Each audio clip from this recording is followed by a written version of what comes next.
Sa ngalan ng Ama at ng Anak at ng Espiritu Santo, Amen. ang pagpapala at kapayapaan mula sa Diyos na Ama natin at sa Panginoong Hesukristo naway sumainyo. At sumaiyo rin. Mga kapatid, tinipon tayo bilang kaanib ng angkan ng Diyos, kaya dumulog tayo sa maawaing Panginoong nagpapatawad ng lubos. Sinugong tagapagpagaling sa mga nagsisisi, Panginoon, kaawaan mo kami. Panginoon, kaawaan mo kami.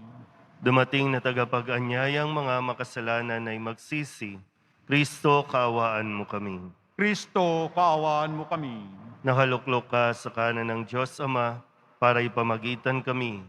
Panginoon, kaawaan mo kami. Panginoon, kaawaan mo kami. Kaawaan tayo ng makapangyarihang Diyos, patawarin tayo sa ating mga kasalanan, at patnubayan tayo sa buhay na walang hanggan. Amen. Manalangin tayo. Ama naming makapangyarihan, kalugdan mo kami at pagbigyan na magkamit ng kaloob mong karagdagan upang sa maalab naming pananalig, pag-asa at pag-ibig, kami mamalaging tumatalima sa iyong kautusan sa pamamagitan ni Jesucristo, kasama ng Espiritu Santo, magpasawalang hanggan. Amen. Magsiupo muna ang lahat.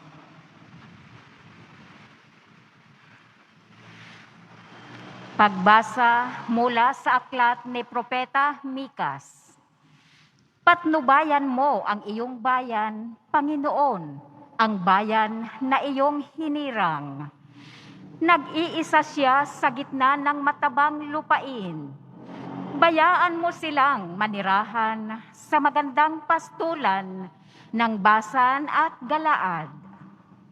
Magpakita ka sa amin ng mga kababalaghan tulad noong ilabas mo sa Ehipto ang iyong bayan. Wala nang ibang Diyos na tulad mo. Pinatatawad mo ang mga kasalanan ng nalabis sa bayan mong hinirang. Hindi ka nagkikimkim ng galit. Sa halip ay ipinadarama mo sa kanila ang tapat mong pagmamahal. Muli kang mahahabag sa amin. Lilimutin mo ang mga pagkakasala namin at ihahagis sa kalaliman ng dagat. Ipamamalas mo ang iyong katapatan sa Israel at ang walang maliw na pag-ibig sa angkan ni Abraham, gaya ng iyong ipinangako sa aming mga magulang mula pa nung unang panahon. Ang salita ng Diyos. Salamat sa Diyos. Pag-ibig mo'y ipakita, iligtas kami sa dusa. Pag-ibig mo'y ipakita, iligtas kami sa dusa. Ikaw, O Poon, naging mapagbigay sa iyong bayan. Pinasagana mo't muling pinaunlad ang bansang Israel. Yaong kasamaan ng mga anak mo'y nilimot mong tunay. Pinatawad sila sa nagawa nilang mga kasalanan. Ang taglay mong puot sa ginawa nila'y iyon ang inalis. Tinalikdan mo na at iyong nilimot ang matinding galit. Pag-ibig mo'y ipakita, iligtas kami sa dusa. Kaya naman, Poon, ibalik mo sana ang iyong paglingap, ang pagkamuhi mong aming nadaramay, limutin ng ganap. Ang pagkagalit mo at puot sa amin, wala na bang hanggan? Di na ba lulubag, di na matatapos ang galit mong iyan? Pag-ibig mo'y ipakita, iligtas kami sa dusa. Ibangon mo kami, sana'y ibalik mo ang nawalang lakas. At kaming lingkod mo ay pupurihin ka na taglay ang galak. Kaya ngayon, Poon, ipakita mo na ang pag-ibig mong wagas. Kami ay lingapin at sa kahirapan ay iyong iligtas. Pag-ibig mo'y ipakita, iligtas kami sa dusa. Tatayo na po tayo.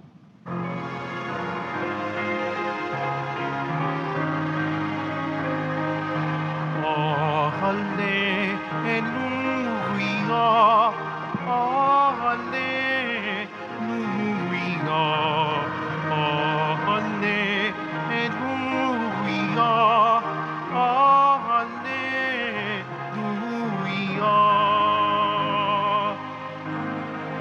ang sa'kin nagmamahal. Tutupad sa aking aral, Ama't ako'y mananahan. Alleluia, Alleluia, Alleluia,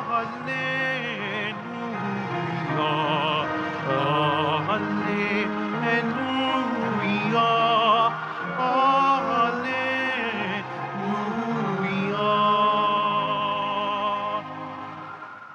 Sumainyo ang Panginoon. At sumaiyo rin. Ang mabuting balita ng Panginoon ayon kay San Mateo. Papuri sa iyo, Panginoon.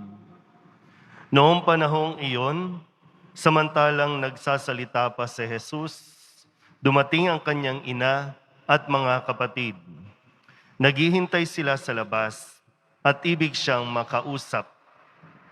May nagsabi sa kanya, "Nasa labas po ang inyong ina at mga kapatid, at ibig kayong makausap."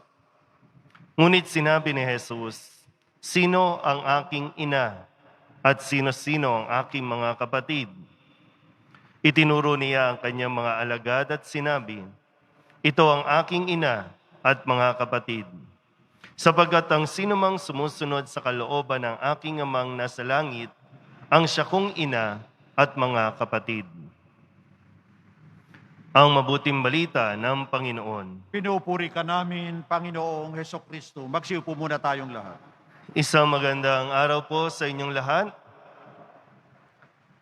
Kapag narinig niyo po ba itong mga pangungusap ni Jesus na sagot doon sa nagsasabing, "Naririto po ang iyong ina at mga kapatid. Naghihintay sila at ibig kanilang makausap." At ang sagot niya, "Sino ang aking ina? Sino ang aking mga kapatid?" Ibig ba sabihin, dinideny ni Jesus ang kanyang ina at mga kapatid? Dinededma ba niya si Maria at ang kanyang mga kapatid? Paano ba? Pag kayo po ba nakarinig nito, kung mas mainam po, ito ay Matthew chapter 12. Para mas maintindihan natin ng konti, kailangan mong basahin at malaman ang kwento bago ang tagpong ito. Kasi kung babasahin niyo po, mayroon doon tagpo na kung saan si Jesus ay sinabihan na prinsipe ng mga demonyo. Kaya siya nakakapagpagaling dahil kakampi siya ng demonyo. Sabi din doon, bago ang tagpong ito, mismong mga kaanak niya ang nagsasabi rin na nasisiraan na siya ng bait. Siyempre, kung ganun ang maririnig mo, kung ikaw ay kapamilya, anak mo, kapatid mo, magulang mo ang mariringgan mo ng ganun, kung talagang nagmamalasakit ka, pupuntahan mo. Susuportahan mo. Kailangan ng moral support, spiritual support. Kaya nga, siguro, ito yung dahilan, isa sa mga dahilan, bakit gusto nilang makausap si Jesus? Bakit nagpunta si Maria at ang mga kapatid, itinuturing na kapatid, para kausapin siya? Parang gusto lang kamustahin. Pero kailangan din natin maunawaan na hindi idinideny ni Jesus ang kanyang ina, kundi mas pinalalim pa ang kanilang ugnayan. Hindi lang ina si Maria kay Jesus at ang kanyang mga kapatid, hindi lang sila itinuring na pamilya dahil magkadugo, kundi yung mas malalim, sila ay isang pamilya sa pananampalataya. Na pamilya na, kasi sabi po, sino ang aking ina, sino ang aking mga kapatid? Yung sumusunod sa kalooban ng aking amang nasa langit. Hindi ba si Maria ang isang halimbawa ng nakinig at sumunod sa kagustuhan plano ng Diyos. So mas malalim pa yung, kumbaga yung pagluwal, no, iniluwal siya ni Maria, mas malalim pa dahil sa pananampalataya.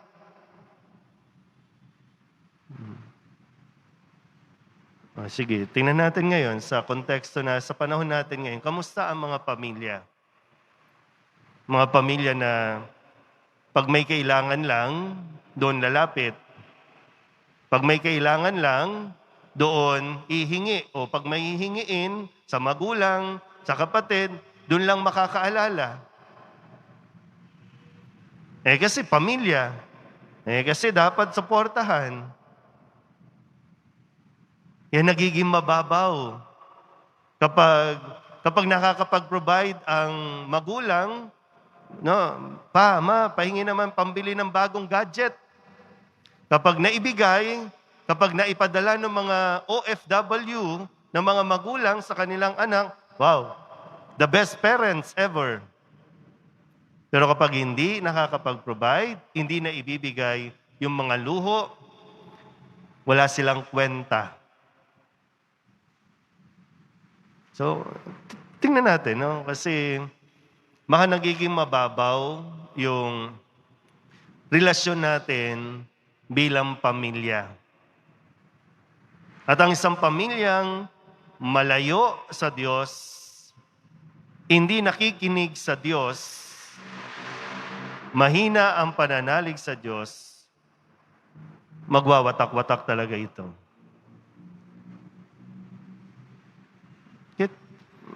Sa karanasan din natin, no? Minsan, mas itinuturing pa natin pamilya ang hindi natin kadugo kaysa sa mismong kadugo. Dahil nga, pamilya, diyan ka nakatira, siyang magulang mo, siyang anak mo, pamilya.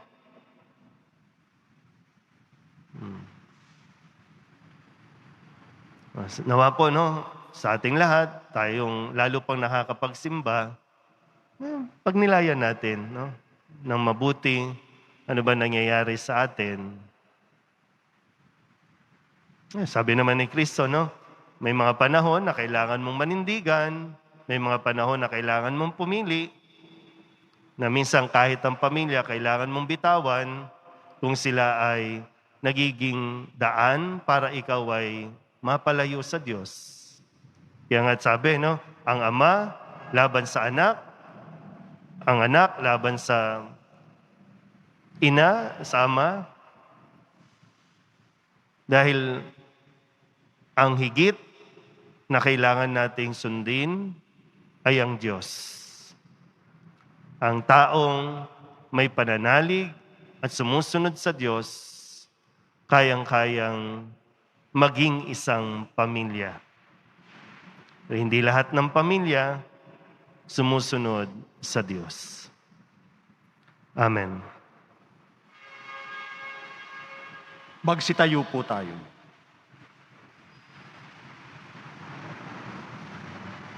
Natitipon bilang isang komunidad, humingi tayo sa Diyos Ama para sa ating mga pangangailangan.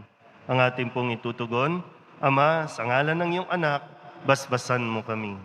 Ama, sa ngalan ng iyong anak, basbasan mo kami. Ang simbahan naway maging isang tunay na pamilya na may pananalig sa kalooban ng Ama at sa mga turo ni Kristo. Manalangin tayo. Ama, sa ngalan ng iyong anak, basbasan mo kami.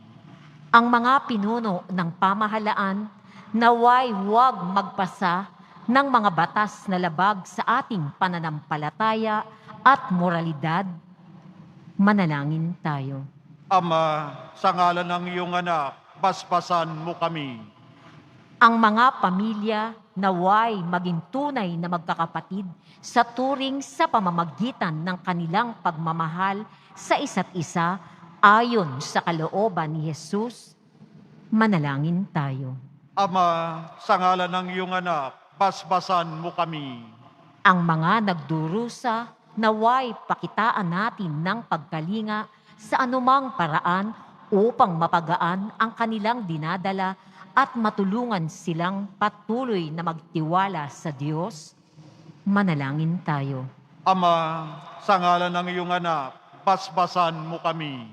Ang mga tapat na yumao naway makarating sa kanilang walang hanggang tahanan. Manalangin tayo.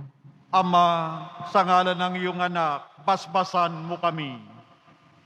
Idulog din natin sa Panginoon ang ating mga personal na kahilingan at mga panalangin para sa ating mga pamilya. Ganon din ang lahat ng mga misang pasasalamat, espesyal na intensyon at mga kaluluwa na inihiling na ipagdasal sa misang ito.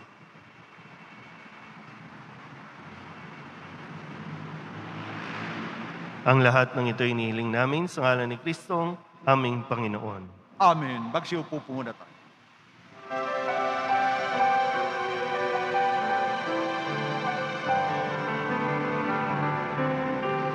Jesus Nazareno, alak at tinapay sa ay nagbibigay buhay, biyayang kaloob mo ay aming inaalay, aming hiling pagpapalat, tuhay na dalmisay.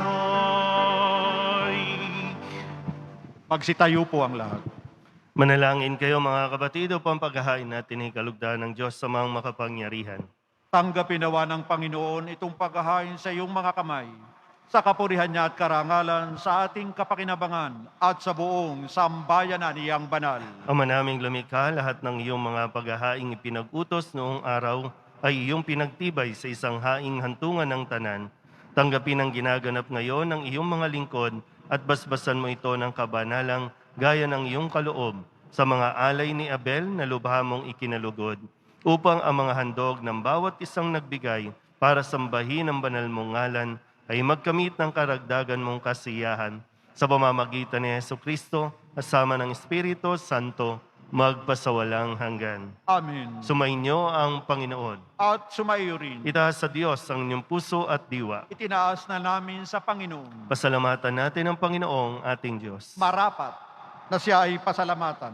Ama naming makapangyarihan, tunay ngang marapat na ikaw ay aming pasalamatan sa iyong paglingap at kagandahang loob.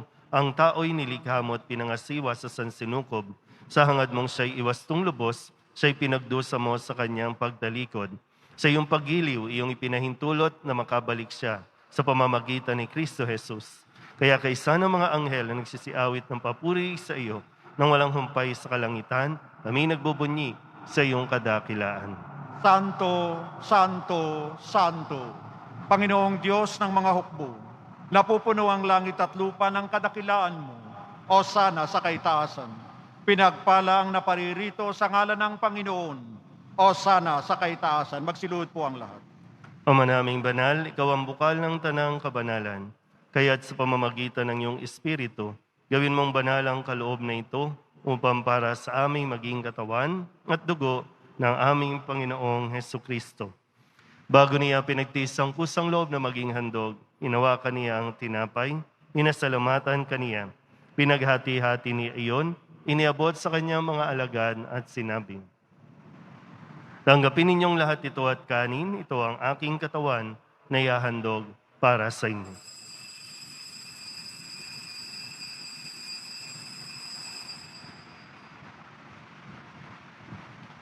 Gayun din naman nang matapos ang hapunan, hinawakan niya ang kalis, muli kaniyang pinasalamatan.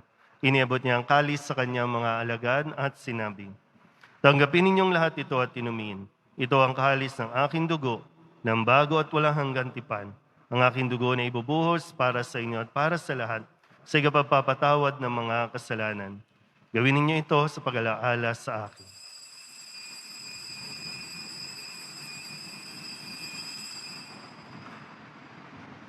Magsitayo po tayo. Ipagbunyi natin ang misteryo ng pananampalataya. Si Kristo'y namatay, si Kristo'y nabuhay, si Kristo'y babalik sa wakas ng panahon. Ang mga ginagawa namin ngayon ng pag-alaala sa pagkamatay at muling pagkabuhay ng iyong anak, kaya tiniaalay namin sa iyo ang tinapay na nagbibigay buhay at ang kalis na nagkakaloob ng kaligtasan. Kami nagpapasalamat dahil kami iyong minarapat na tumayo sa harap mo para maglingkod sa iyo. Isinasama namin kami magsasalo-salo sa katawan at dugo ni Kristo ay mabuklod sa pagkakaisa sa pamamagitan ng Espiritu Santo. Ama, linghapin mo ang iyong simbahang laganap sa buong daigdig. Puspusin mo kami sa pag-ibig kay San ni Francisco na aming Papa at ni Jose na aming Obispo at ng Tanang Kaparian. Alalahanin mo rin ang mga kapatid naming nahimlay na may pag-asang sila'y muling mabubuhay, gayon din ang lahat ng mga pumanaw. Kawaan mo sila at patuloyin sa iyong kaliwanagan. Kawaan mo at pagindapating kaming lahat na makasalo sa iyong buhay na walang wakas. Kaysa ng mahal na Birhen Maria na ina ng Diyos, ng kabiyak ng puso niyang si San Jose. Kaysa ng mga apostol at ng lahat ng mga banal na namuhay dito sa daigdig ng kalugod-lugod sa iyo, may pagdiwang nawa namin ng papupuri sa kararangal mo sa pamamagitan ng iyong anak na aming Panginoong Hesukristo. Sa pamamagitan ni Kristo, kasama niya at sa Kanya, ang lahat ng parangal at papuri ay sa iyo, Diyos amang makapangyarihan, kasama ng Espiritu Santo, magpasawalang hanggan. Amen, amen, amen. Buong kababaang loob tayong tumawag sa ating Panginoon ng Ama namin. Ama namin, Sumasalangit ka, sambahin ang ngalan mo, mapasa amin ang kaharian mo, sundin ang loob mo dito sa lupa para nan sa langit. Bigyan mo kami ngayon ng aming kakanin sa araw-araw, at patawarin mo kami sa aming mga sala, para ng pagpapatawad namin sa nagkakasala sa amin, at huwag mo kaming ipahintulot sa tukso, at iadya mo kami sa lahat ng masama. inihiling namin kami iadya sa lahat ng masama, pagkalooban ng kapayapaan araw-araw, iligtas sa kasalanan at ilayo sa lahat ng kapahamakan. Samantalang aming pinananabikan ang dakilang araw ng pagpapahayag ng tagapagligtas naming si Jesucristo. Sapagkat iyo ang kaharian at ang kapangyarihan at ang kapurihan magpakailanman. Amen. Panginoong Jesucristo, sinabi mo sa iyong mga apostol, kapayapaan ang iniiwan ko sa inyo, aking kapayapaan ang binibigay ko sa inyo. Tunghayan mo ang aming pananampalataya at huwag ang aming mga pagkakasala. Pagkalooban mo kami ng kapayapaan at pagkakaisa ayon sa iyong kalooban, kasama ng Espiritu Santo, magpasawalang hanggan. Amen. Ang kapayapaan ng Panginoon ay laging sumainyo. At sumaiyo rin. Magbigayan po tayo ng kapayapaan sa isa't isa. Kordero ng Diyos na nagalis ng mga kasalanan ng sanlibutan, maawa ka sa amin. Kordero ng Diyos na nagalis ng mga kasalanan ng sanlibutan, maawa ka sa amin. Kordero ng Diyos na nagalis ng mga kasalanan ng sanlibutan, ipagkaloob mo sa amin ang kapayapaan. Magsiluhod po ang lahat.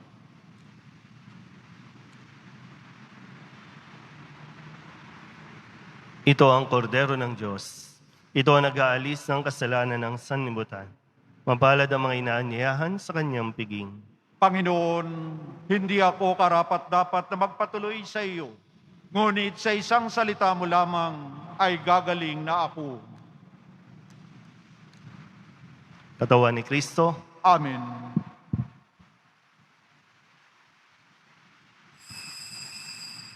Para sa lahat ng tatanggap ng banal na komunyon, manatili lamang po kayo sa inyong mga pwesto o kinaupuan.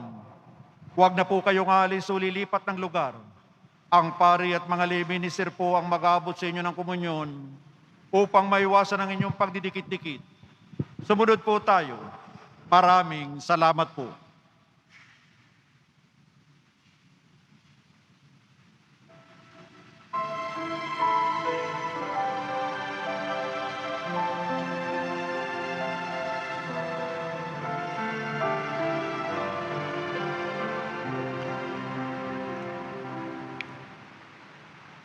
No greater love than yours, for you laid down your life for friends you called your own. No greater love than yours.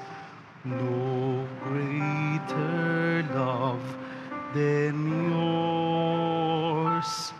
For took the bitter cup, became our bread and wine.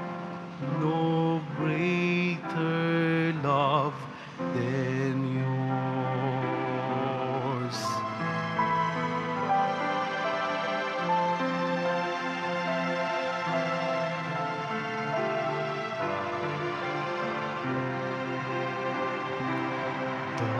Dakilang pag-ibig,